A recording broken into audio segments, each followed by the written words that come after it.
קל. אוקיי. טיול פסח.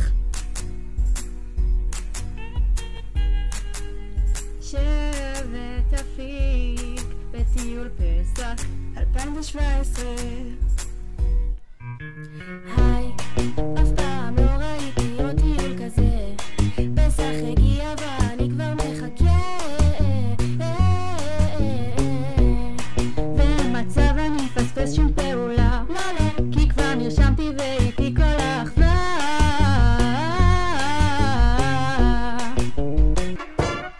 וכל חניך וחניכה מצעירה מבריחה הביאו כבר אישורים ומחכים לי הפסקה. כבר אכלנו טיול פסח, מבטיחים שיהיה בו משוגע. והשחבק כולו כבר כאן והמדריך מזמן מוכן לפעולה. תמיד כולם אמרו שאין כמו סער ודולב, וגם ירדן יודעים שאפיק תמיד בלב. יודעים פה מי הכי טובים בצעירה, ונעורים שולטים בנדב. אוקיי, ההתרגשות עכשיו כבר בשיאה.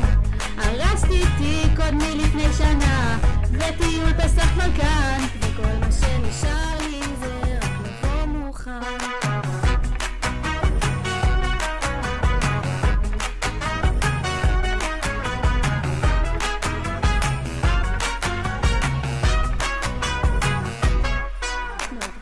כתבו כבר פעולות, ותפקידכם בטיול הזה הוא ליהנות. כובע על הראש, יאללה חכי ללבוש. התחלנו.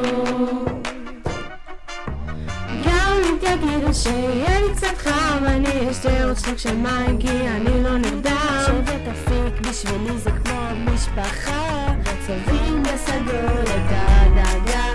אסף אל תדאגו כי יש לכם מסך חותר וגדוד נדב, בים אל ים תראו מזה פנתר.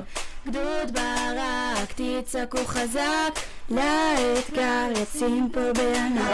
אוקיי, ההתרגשות עכשיו כבר בשיאה.